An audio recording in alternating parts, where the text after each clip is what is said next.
नमस्कार, मैं हूं आपके साथ शिप्रा झा और आप देख रहे हैं अपना बिहार। बुलेटिन की शुरुआत बड़ी खबर के साथ करेंगे। पटना से इस वक्त की बड़ी खबर मिल रही है। गृह मंत्री और डिप्टी सीएम सम्राट चौधरी ने सौंपा नियुक्ति पत्र। 48 पुलिस कर्मियों को नियुक्ति पत्र सौंपा गया है।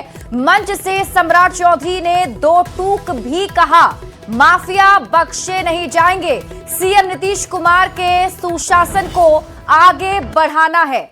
और ये तस्वीरें आपके टीवी स्क्रीन पर आपको दिखा रहे हैं। जब नियुक्ति पत्र सौंप रहे थे गृह मंत्री और डिप्टी सीएम सम्राट चौधरी, मंच से सम्राट चौधरी ने एक बार फिर से माफियाओं को चेताया है कि अब बिहार में बख्शे नहीं जाएंगे माफिया।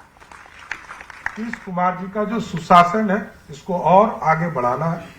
फास्ट ट्रैक कोर्ट्स को भी हम लोग आगे बढ़ा रहे हैं और अभी जो हमारे मजिस्ट्रेट हैं उनसे विशेष तौर पर आग्रह करके हमारी जिले की पुलिस जो स्पीडी ट्रायल चलाने का काम किया जा रहा है उसको आगे बढ़ाए। इसलिए कोई भी माफिया किसी भी स्तर पर इसको छोड़ा नहीं जा सकता है। पुलिस लगातार कार्रवाई कर रही है और आगे और सख्ती से कार्रवाई करने का काम करेगा। वही देखिए, आज डिप्टी सीएम विजय कुमार सिन्हा ने पीसी कर भूमि विवाद, दाखिल खारिज, फर्जीवाड़ा और सरकारी जमीन पर कब्जे को लेकर कई बड़े ऐलान किए हैं। और इस दौरान विजय सिन्हा ने बड़ा बयान देते हुए कहा कि ऐसी जानकारी सामने आई है कि भूमि माफिया के साथ विभाग के भी कुछ लोग शामिल हैं। जो भी सफेदपोश लोग इस मामले में संलिप्त पाए जाएंगे उनके खिलाफ कड़ी कार्रवाई की जाएगी। अधिकारियों के कार्यालय उनके व्यक्तिगत लाभ के लिए नहीं चलेंगे। हर पंचायत में नियत समय पर बैठकें होंगी और ये सुनिश्चित किया जाएगा कि कर्मचारी कार्यालय में मौजूद है या नहीं, इस पर भी निगरानी रखी जाएगी।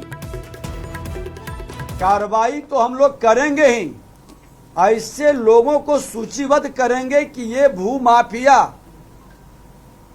का जो गैंग है उस गैंग में हमारे विभागीय किन पदाधिकारियों की भी भागीदारी या कर्मचारियों की है और इसके पीछे कौन सफेदपोश लोग हैं जो ऐसे लोगों को संरक्षित कर रहे हैं।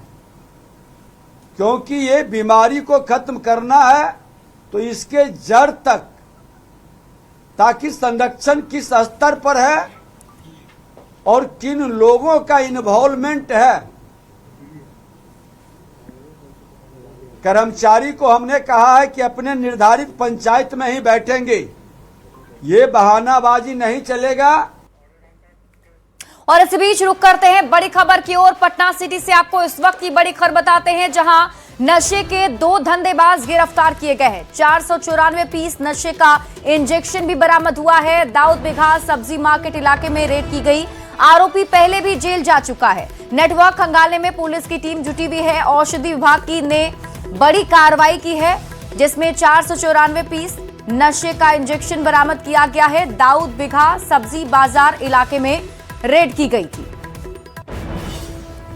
जैसे ही दाऊद बिघा सब्जी मार्केट के पीछे पहुंचे तो 2 लड़के भागने लगे, जिसके पास एक थैला था तो उसको फिर खदेड़ कर पकड़ लिया गया। और जब थैले की जांच किया गया तो ढेर सारे मात्रा में नशे वाला इंजेक्शन जो है, जो प्रतिबंधित है, वो बरामद हुआ। कहाँ लेकर जा रहे थे सर? इसको कुछ पूछताछ में क्या बताया? पूछताछ में बताया कि ये वहीं पे खड़ा होकर ये बेचते हैं, मोबाइल से संपर्क करता है और ये बेचते थे। अभी इसका बैकवर्ड लिंकेज पता करने की कोशिश किया जा रहा है, कहाँ से ये लाते हैं, कौन स्टॉकिस्ट है। मधेपुरा से बड़ी खबर है। पररिया पंचायत में भीषण आग लग गई, जिसमें एक ही परिवार की पूरी संपत्ति जलकर राख हो गई है। घर, जेवर, कपड़े, फर्नीचर सब कुछ जल गया है। कार और लून से बना घर खाक हो गया। दमकल की टीम ने आग पर काबू पाया है। प्रशासन ने जांच का आदेश दे दिया है और आपको बता दें कि इस जांच के बाद मुआवजा दिया जाएगा। तो एक ही परिवार की पूरी संपत्ति जलकर राख हो गई है। मधेपुरा से आपको ये बड़ी खबर बता रहे हैं। ससुर आग लग गए, सब कुछ जल गए। किस्ती पर गाड़ी रहे बाबू, हमर बेटा बकरियो जल गए। सामान ट्रक में टका हो बाबू। अच्छा, ट्रक में कितना रुपया था? 10,000 टका। अच्छा, नया गाड़ी हुआ था? नया गाड़ी किस्ती पर ललिया बाबू। और भी गाय माल का भी की हमरा नहीं कहे सबको। मुजफ्फरपुर से बड़ी खबर है, जहां रिटायर्ड प्रोफेसर को धमकी मिली है, घर खाली करने की धमकी दी गई है। सिटी एसपी से सुरक्षा की गुहार लगाई है। आमगोला में भाइयों की साझा जमीन है, एक भाई ने बिना सहमति के जमीन बेच दी। खरीदार घर खाली करने का अब दबाव बना रहा है। सिटी एसपी ने सुरक्षा का भरोसा दिया है। दिनेश रजक था, सचिन था, उसका रवि था, ये सब मिलजुल करके इस काम को करते हैं और भद्दी भद्दी गालियां देते हैं, रात में पत्थर फेंकने लगते हैं। तो इस तरह से हमारी परेशानी इतनी बढ़ गई, मैंने थाना को कहा, 112 को बुलाया, कोई इफेक्टिव स्टेप वो लोग नहीं ले पाते हैं। वो लोग आते हैं फिर डांट डपट के हटा देते हैं लोगों को, लेकिन कोई इफेक्टिव स्टेप लेने के लिए हम कहते हैं तो नहीं लेते हैं और फिर वो अटैक करते रहते हैं। फिर उन्होंने धमकी दिया है कि अब अगली बार हम यहाँ पैखाना फेंकवा देंगे, हम आपके मकान को खाली करवा देंगे। मामला भी कोर्ट में चल रहा है। कोर्ट है, मामला में 1109। इसी तरह का कोई निर्देश अभी तक कोर्ट से कोई निर्देश नहीं है। सुपौल से आपको बड़ी खबर बताते हैं, जहां सदर अस्पताल से बच्चे की चोरी का मामला सामने आया है। एसएनसीयू वार्ड से बच्चे की चोरी हो गई। सिविल सर्जन पूरे मामले की जांच कर रहे हैं। निर्मली अस्पताल से बच्चा आया था। सीसीटीवी की फुटेज खंगाल रही है पुलिस की टीम। तो इस वक्त की बड़ी खबर आपको बता रहे हैं, निर्मली अस्पताल से बच्चा आया था और सिविल सर्जन अब इस पूरे मामले की जांच पड़ताल में जुटे हुए हैं। सुपौल से बड़ी खबर है, सदर अस्पताल से बच्चे की चोरी हो गई। बढ़ते हैं आगे। आरटीआई की रिपोर्ट में एक बड़ा खुलासा हुआ है कि बिहार और केंद्र सरकार के कई नेता एक साथ वेतन और पेंशन दोनों ही ले रहे हैं। इसमें कुल 8 नेताओं के नाम हैं, जिसने राजनीतिक गलियारों में खलबली मचा दी है। सूची में केंद्रीय मंत्री सतीश दुबे, वित्त मंत्री विजेंद्र यादव, उपेंद्र कुशवाहा, आरजेडी के नेता भोला यादव समेत 8 नेताओं के नाम हैं और ये सभी पेंशन भी ले रहे हैं, साथ साथ वेतन भी ले रहे हैं। तो एक साथ वेतन और पेंशन 8 मंत्री और नेता लेते हैं, जिसकी सूची अब जारी की गई है।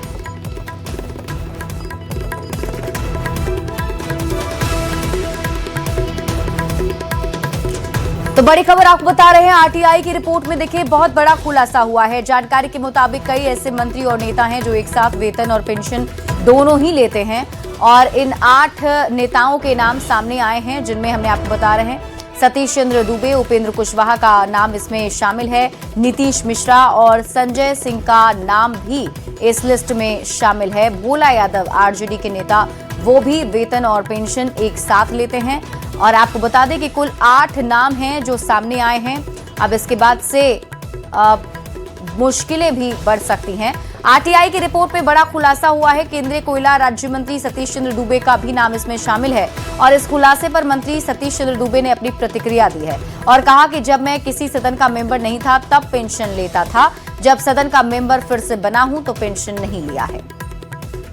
बात यही है कि जब हम किसी सदन का मेंबर नहीं थे तो टेन्योर में हमने पेंशन लिया है, जैसे हम बने फिर बंद कर दिया। दोनों वेतन और पेंशन साथ साथ आपने नहीं लिया। तो आरटीआई के खुलासे में राज्यसभा सांसद उपेंद्र कुशवाहा का भी नाम है और इस पर उन्होंने अपनी प्रतिक्रिया दी है और इसे सरासर गलत बताया है। तो आपको बता दें कि उपेंद्र कुशवाहा का भी नाम इस रिपोर्ट में शामिल है। जो 8 नेता जिनके नाम हम आपको बता रहे हैं, उनमें से एक नाम उपेंद्र कुशवाहा का भी है, जो एक साथ वेतन और पेंशन लेते हैं। तो ऐसे में अब उनकी प्रतिक्रिया सामने आई है। से ज्यादा यह बात गलत है, बेबुनियादी बात है। पेंशन और सैलरी किसी हाउस से एक साथ लेने का प्रोविजन नहीं है, यह बात हर कोई जानता है। स्वाभाविक रूप से मुझको भी जानकारी है। पेंशन हमने ली है तब जब किसी हाउस में मेंबर नहीं रहे हैं, उस पीरियड में जरूर हमने पेंशन ली है। कई मौका आया 2005 के बाद जब हम कभी हाउस में रहे कभी नहीं रहे, तो जब नहीं रहे तो पेंशन हमने ली है और जब किसी हाउस में सदस्य बन गए तब वहां से हमने सैलरी लिया है। उस पीरियड में हमने पेंशन नहीं ली है। आज भी हम राज्यसभा के सदस्य हैं तो सैलरी हम राज्यसभा से ले रहे हैं। स्वाभाविक रूप से जिस दिन राज्यसभा की सदस्यता मेरी हुई उस दिन से पेंशन बंद हो गई। तो यही चला है, जब जब सैलरी तब पेंशन नहीं, जब सैलरी नहीं तब पेंशन। आरटीआई के खुलासे में पूर्व मंत्री नीतीश मिश्रा का नाम भी शामिल है और इस मामले को लेकर नीतीश मिश्रा ने एक्स पर पोस्ट कर अपनी सफाई दी है। उन्होंने लिखा कि मीडिया चैनल्स और सोशल मीडिया पर एक आरटीआई के जवाब को आधार बनाकर ये सूचना प्रसारित की गई कि वर्तमान में मैं पूर्व विधायक का पेंशन प्राप्त कर रहा हूं। मैं स्पष्ट करना चाहता हूं कि ये पूरी तरह भ्रामक और अधूरी जानकारी पर आधारित है। मैंने स्वयं इस मामले में वरीय कोषागार पदाधिकारी से विस्तृत जानकारी मांगी थी। उसके जवाब में 8 दिसंबर 2025 को प्राप्त पत्र में यह बात स्पष्ट रूप से दर्ज है कि मुझे पूर्व विधायक पेंशन 22 सितंबर 2015 से 8 नवंबर 2015 मात्र 1.5 माह तक मिला, जिसके बाद पेंशन भुगतान बंद कर दिया गया। उक्त अवधि में मैं विधायक नहीं था। इसके बाद किसी भी प्रकार की पेंशन राशि का भुगतान मुझे नहीं किया गया है। मेरे लिए पारदर्शिता और सत्य हमेशा सर्वोपरि रहे हैं। किसी भी भ्रम या गलत सूचना की स्थिति में मैं स्वयं आगे आकर पूर्ण तथ्यों के साथ अपनी बात रखने में विश्वास रखता हूं। तो आरटीआई के खुलासे के बाद जेडीयू सांसद रामप्रीत मंडल ने कहा कि पद पर रहते हुए पेंशन नहीं लेना चाहिए और यह भी कहा कि उपेंद्र कुशवाहा ने भी पद पर रहते पेंशन नहीं ली है। आज ही माननीय सांसद ने ऑलरेडी क्लियर कर चुके हैं कि पद पर रहते हुए उन्होंने नहीं लिया है। जब पद पर वो नहीं थे तब उन्होंने अपना पेंशन लिया है, तो इसमें कोई गलत बात नहीं, कानूनी प्रावधान है। और मैं भी सहमत हूं कि जब पद पर नहीं रहे तो माननीय सांसद हो चाहे माननीय विधायक हो, उनको लेना चाहिए। और मेरी आपस में मेरी सहमति है कि लोगों को बुढ़ापे में ये मिलना चाहिए। आरटीआई के खुलासे के बाद जेडीयू के वरिष्ठ नेता केसी त्यागी ने वेतन और पेंशन साथ लेने के मुद्दे पर नेताओं को स्पष्टीकरण देने की नसीहत दी। उन्होंने कहा कि मैं इसे अनावश्यक और गैर जरूरी मानता हूं, मैं इसे नैतिक नहीं मानता हूं। जब सांसद, विधायक और मंत्री हैं और पेंशन भी ले रहे हैं, हमें खुशी है कि उपेंद्र कुशवाहा जी ने अपने आप को इससे दोष मुक्त किया है। मैं इसको अनावश्यक और गैर जरूरी मानता हूं। जब आप सांसद हैं और विधायक हैं या मंत्री हैं और उसके साथ साथ आप पेंशन भी प्राप्त करते हैं, तो मैं इसको नैतिक कार्य नहीं मानता। आरटीआई का जो खुलासा है, मैं चाहता हूं उसके बाद सभी माननीय सदस्य चाहे किसी भी दल के हों, वो अपना स्पष्टीकरण दें। मुझे प्रसन्नता है कि कुशवाहा जी ने अपने आप को इससे दोष मुक्त किया है। और इस बीच रुक कर लेते हैं बड़ी खबर की ओर। गया जी से आपको बड़ी खबर बताते हैं, जहां शेर घाटी में युवक को गोली मार दी गई। मामूली विवाद में फायरिंग की गई है, जिसमें आरोपी मौके से फरार हो गया है। मौके से एक बाइक जब्त की गई है। श्रीरामपुर पंचायत के नवादा गांव की घटना बताई जा रही है। ANMMCH रेफर किया गया है घायल व्यक्ति को। अपराधी को पकड़ने के लिए पुलिस की टीम जुटी हुई है। तो इस वक्त की बड़ी खबर आपको गया जिसे बता रहे हैं, शेर घाटी में युवक को गोली मारी गई। जानकारी के मुताबिक मामूली विवाद में ही फायरिंग की गई है।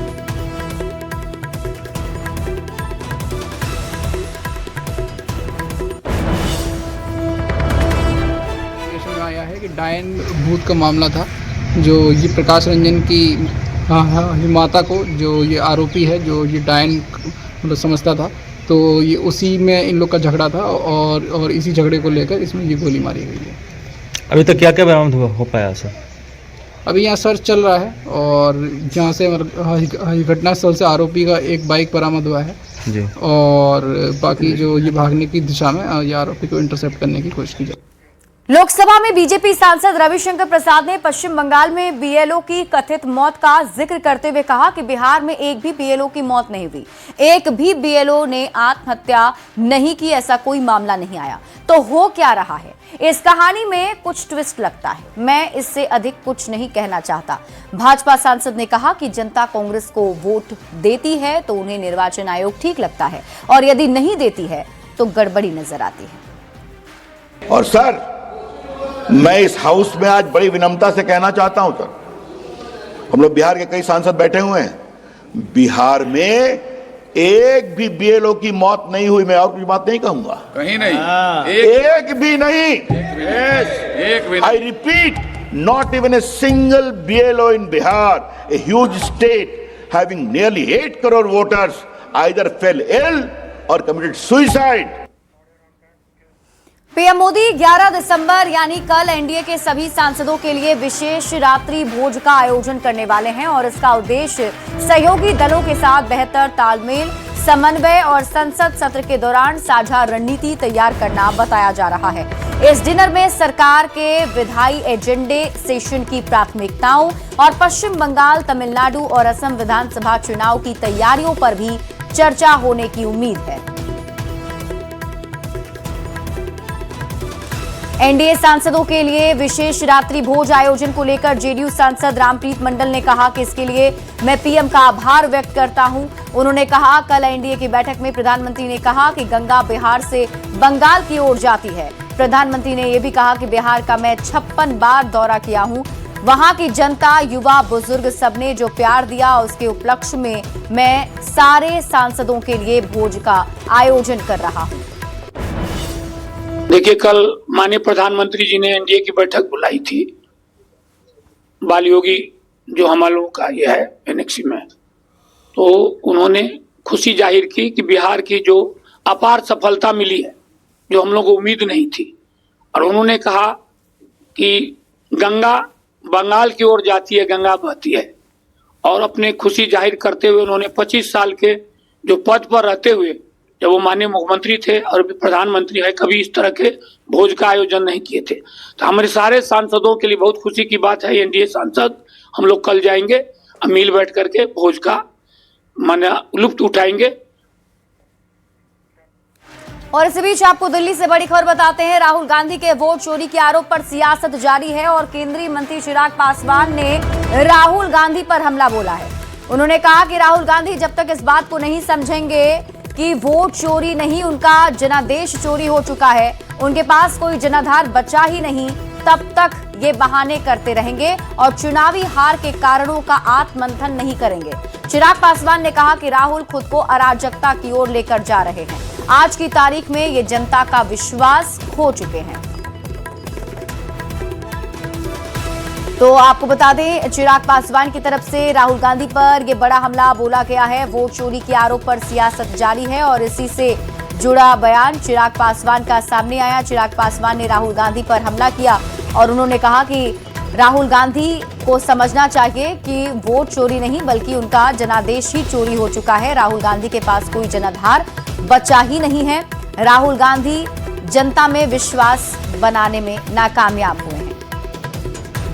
बढ़ते हैं आगे और इस वक्त की बड़ी खबर आपको बताते हैं। नई सरकार के गठन के बाद से मुख्यमंत्री नीतीश कुमार लगातार एक्शन मोड में हैं। आज सीएम ने अपने आवास पर अधिकारियों की अहम बैठक बुलाई और उसमें प्रगति यात्रा के दौरान कामों को लेकर दिए गए निर्देशों की सीएम ने समीक्षा की है। मीटिंग में सभी बड़े अधिकारी मौजूद रहे। सीएम नीतीश कुमार ने इस दौरान सभी जिलों की अलग अलग समीक्षा भी की। आपको बता दें कि प्रगति यात्रा के दौरान सीएम बिहार के अलग अलग जिलों में गए थे और उसी को लेकर दिशा निर्देश जारी है। मुख्यमंत्री नीतीश कुमार ने एक अन्य मार्ग में एक महत्वपूर्ण समीक्षा बैठक की जो बेहद महत्वपूर्ण माना जा रहा है और इस बैठक में मंत्री विजय चौधरी, डिप्टी सीएम सम्राट चौधरी, डिप्टी सीएम विजय सिन्हा सहित कई विभाग के अधिकारी शामिल थे और इस बैठक में तमाम जो जिला के डीएम थे वो भी वीडियो कॉन्फ्रेंसिंग के माध्यम से जुड़े। तो जाहिर सी बात है ये बेहद महत्वपूर्ण था और इस बैठक में जब तक जानकारी मिल रही है कि बैठक तो खत्म हो चुका है, बैठक में प्रगति यात्रा के दौरान मुख्यमंत्री ने जो भी घोषणाएं की थी उसकी पूरी जानकारी अधिकारियों से मांगी, जिला अधिकारियों से मांगी है कि किस तरीके से आपके क्षेत्र में काम चल रहा है, उसकी पूरी जानकारी दीजिए और अभी की वर्तमान स्थिति क्या है। इसके अलावा मुख्यमंत्री ने अधिकारियों से साफ साफ कहा है कि जिले में जहां भी प्रगति यात्रा के दौरान काम करने की घोषणा की गई समय सीमा के अंदर सभी कामों को पूरा कर दें। साथ ही मुख्यमंत्री ने यह भी कहा है कि कहीं भी काम में कोई कोताही नहीं बरती जानी चाहिए और उसके गुणवत्ता से कभी एक भी पैसा समझौता नहीं करना है। तो जाहिर तौर पे मुख्यमंत्री ने प्रगति यात्रा के दौरान जो भी घोषणा की समय सीमा के साथ साथ गुणवत्ता को लेकर उन्होंने अधिकारियों को साफ साफ निर्देश दे दिया और अधिकारियों ने भी उन्हें पूरी जानकारी दी कि अभी तक जो प्रगति यात्रा के दौरान घोषणा की गई थी उसमें काम कहाँ तक पहुंचा है और काम कब तक खत्म होगा। जाहिर तौर पर मुख्यमंत्री प्रगति यात्रा के दौरान जो भी उन्होंने घोषणाएं 50,000 करोड़ से ज्यादा की थी उसको लेकर लगातार अलर्ट मोड में लगातार मुख्यमंत्री जगह जगह जाकर समीक्षा भी कर रहे हैं और इस बार वीडियो कॉन्फ्रेंसिंग के माध्यम से पूरे बिहार में डीएम को ये निर्देश देने से साफ हो जाता है कि मुख्यमंत्री प्रगति यात्रा के दौरान जो उन्होंने घोषणाएं की थी उसको लेकर वो जरा भी समझौता करने के मूड में नहीं और जल्द से जल्द वो काम पूरा करवाना चाहते हैं और उसके गुणवत्ता के साथ ताकि जनता को उसका बड़ा फायदा मिल सके। आनंद अमृतराज, न्यूज 18 नेटवर्क, पटना। बिहार में पंचायत चुनाव की तैयारियां तेज हो गई है और इस बार चुनाव ईवीएम से होंगे, जिसे लेकर पंचायती राज मंत्री दीपक प्रकाश ने कहा है कि इससे नतीजे जल्दी आएंगे और पूरी प्रक्रिया भी पारदर्शी होगी। चुनाव सितंबर-अक्टूबर में होने की संभावना है। वहीं इस व्यवस्था से पंचायत प्रतिनिधि भी काफी उत्साहित हैं। सर मौजूद हैं दीपक प्रकाश, पंचायती राज मंत्री। सर, आप मंत्री बने पहली बार, पंचायती चुनाव 2026 में होने वाला है। एक विधानसभा लोकसभा के बाद एक बड़ा चुनाव माना जाता है। कितनी बड़ी चुनौती, और इस बार ईवीएम से होने वाला है तमाम चुनाव? जी बिल्कुल सही। चुनाव सही समय पे होगा। सारी तैयारी चल रही है उसके लिए। कई नई टेक्नोलॉजी का इस्तेमाल होने वाला है इस बार। मल्टी पोस्ट ईवीएम का इस्तेमाल होगा। इससे जैसे 6 पदों पे चुनाव होता है तो एक कंट्रोल यूनिट होगा, उसके साथ ही सारे 6 बैलेट यूनिट कनेक्टेड रहेंगे, तो काफ़ी सहूलियत भी होगी, समय भी कम लगेगा और गिनती में कुछ गड़बड़ी की जो आशंका रहती है लोगों को वैसे भी नहीं रहेगी। उसके अलावा और भी गिनती को ज़्यादा विश्वसनीय बनाने के लिए, मतगणना विश्वसनीय हो उसके लिए ऑप्टिकल कैरेक्टर रिकग्निशन की टेक्नोलॉजी रहेगी। उसमें मैनुअल गिनती तो होगी जिस तरीके से पहले होते रही है ईवीएम से, लेकिन साथ साथ कैमरा का भी इस्तेमाल किया जाएगा गिनती करने के लिए। तो कई सारी नई टेक्नोलॉजी का इस्तेमाल हो रहा है। चुनाव प्रक्रिया पूरी तरह से फ्री एंड फेयर है, विश्वसनीय रहे। ये थे हमारे पंचायती राज मंत्री दीपक प्रकाश। आनंद मित्रा, न्यूज 18 नेटवर्क, पटना। दिल्ली से आपको इस वक्त की बड़ी खबर बताते हैं। जेडीयू के राष्ट्रीय कार्यकारी अध्यक्ष संजय झा ने केंद्रीय वित्त मंत्री निर्मला सीतारामन से मुलाकात की है। मुलाकात के बाद उन्होंने एक्स पर पोस्ट करके इसकी जानकारी दी और लिखा, आज केंद्रीय वित्त मंत्री निर्मला सीतारामन से मुलाकात की और बिहार 2.0 के विकास को गति देने के उपायों पर चर्चा हुई है। विशेष रूप से एनडीए को हाल ही में मिले सशक्त जनादेश के मद्देनजर बिहार को नई ऊंचाइयों पर ले जाने में हम उनके लगातार मार्गदर्शन और समर्थन की आशा करते हैं।